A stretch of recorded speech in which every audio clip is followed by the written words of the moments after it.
Hey guys, welcome back. Drip Coach here, where we don't trust, we verify, and operate with integrity and transparency. Today we got a clip from Samson Mow over from CoinDesk, where he was discussing a couple different things, but I'm just going to play one clip reference the recent gold rally. I've showed some clips on my channel about this last week by the time you watch this video. Gold is down from that all-time high as of this video. So it got to an all-time high of 4,300, and right now it's sitting at 41. But what Samson points out here, man, is so telling. Such a mic drop moment on the psychology of people and how they respond to like FOMO and buying the tops. But let's start it with introduction from the host asking about the $1 million Bitcoin price prediction. Spot Bitcoin in your wallet. Samson, the last time you and I spoke, I believe we touched on your $1 million Bitcoin prediction. I think you said that was within the next 5 years, and that was probably about a year ago now. Is that still in play, or have you revised it given some of the things we've talked about so far?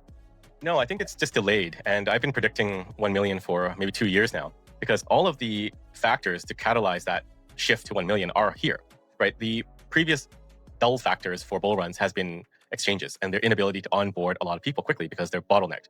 But with ETFs, I think this is the key factor in my theory, is that there is no bottleneck anymore because the ETFs can accumulate any amount at any time because they'll buy on behalf of the users. So you mitigate that retail barrier that kind of stymied previous bull runs.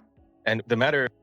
And not only the retail barrier, but that retail FOMO. That's what I keep telling people, like, and maybe I'm drinking my own Kool-Aid because I'm listening. I hear both sides, like I talked about Benjamin Cowan, but I definitely side with people like Samson Mow, Raoul Pal,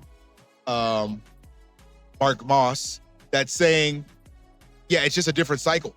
Like he just mentioned, we did not have Bitcoin treasury companies who are just buying regardless of the price. Michael Saylor famously stated he'll be buying the top forever. So if you have people with that amount of capital, not only that amount of capital, but the ability to raise more capital, what does that mean for the cycles and the typical highs and lows, blow off tops that we're so akin to seeing? Like, I don't know what it means, but I know it can't mean the same thing it's always meant, because before it was retail, little money, dumb money, as they would call it. Michael Saylor and his buys has made up more Bitcoin dollar purchase than probably an entire cycle worth of retail buyers.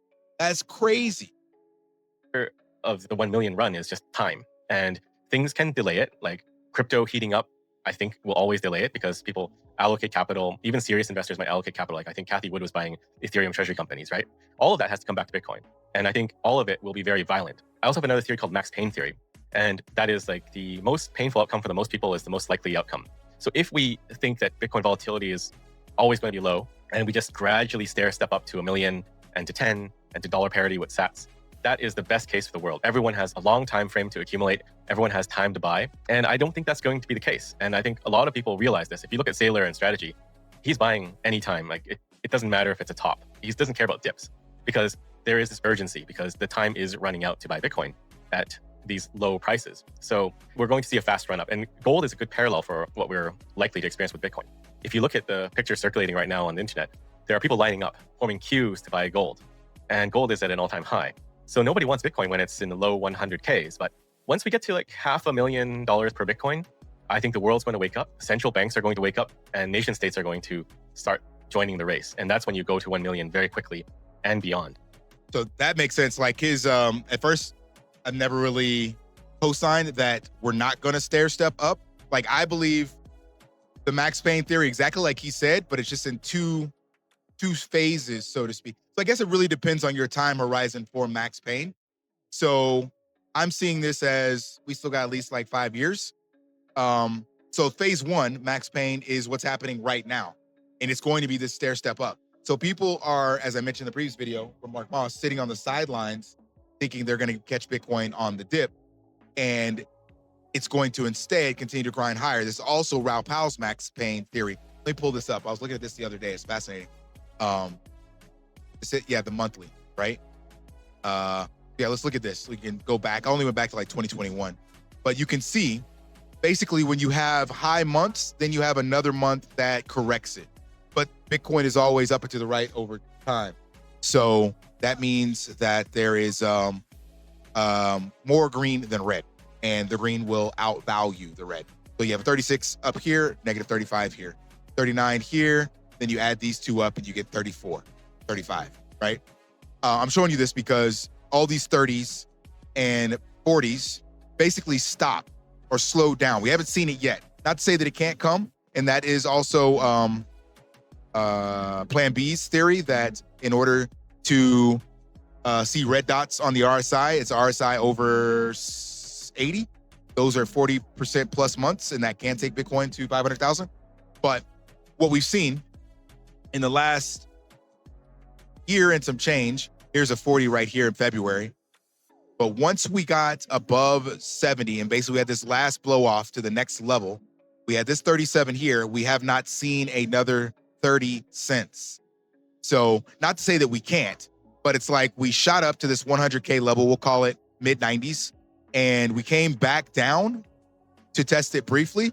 But now we've seen 14s, 11s, 2, 8, 6, whatever we're at right now. So my max pain for this short-term cycle is what Raoul Pal is saying, is that people are sitting on the sidelines. They're expecting Bitcoin to correct 50, 70, 80%. But as they mentioned in this clip before, the vol has decreased. It's no longer a 100 vol asset. It might only be a 50 vol asset. And yeah, 50% from 125 still gets you in the 60s, but 50% from 250 gets you right back to where we're at now. So I believe that's what's going to happen. That's going to be the short term, where we're going to shoot up to 250K this cycle, 300K, somewhere in there. And then we're going to see that correction, and people are going to get caught off sides because it's going to start to correct back up. So it'll go from 250 back down to 150, 125, whatever, somewhere in there. And then people are like, cool, I'm going to wait to catch Bitcoin back in the 5 digits. It's coming, it's coming. And it's just going to slowly grind its way back up. And people are going to be sitting, waiting for that dip, waiting for that dip, waiting for that dip. While at the same time, phase 2 of the max pain theory that Samson Mow was talking about is that it's going to then move from that 125 correction back up to 300, correct bound down to 200, back up to 400, correct back down to 350, and then shoot up to 500. And at that stage, it becomes like the gold FOMO that we were seeing, where you have lines of people going, oh shit, I need to go buy gold now. They're gonna be like, oh shit, I need to go buy Bitcoin. But it's not gonna be people anymore. It's going to be nation states, sovereign wealth funds, Bitcoin treasury companies. But you got to think, $500,000 purchase to them is the same $5,000 purchase to the retail investor back in 2017. So that's my theory, my thesis. And truth be told, TLDR, none of that fucking matters, because if you just stay humble, stack sats, then you're not really caring about the price, because you're living or spending less than you earn. And so therefore, you're always just stacking more Bitcoin. And as Jack Mallers stated, Bitcoin's current compound annual growth rate, its CAGR, is 50%. So that means every 18 months, your net worth doubles. You got 20K in Bitcoin right now. 18 months from now, you got 40K. 18 months from then, you got 80K. In another 18 months there, that's only 4.5 years. You've gone from 20K to 160K. I don't know how else to put it. And of course, it'll slow down. It may not stick with that, but that's the average. The average is 50% CAGR. Maybe it goes to 45. Maybe it goes to 40, 30. Who cares? You're still winning because you're outpacing the debasement. All right. Smash that HBO special. Help a brother out. Like, subscribe, comment down below. And until next time, lift daily and achieve your impossible. See ya.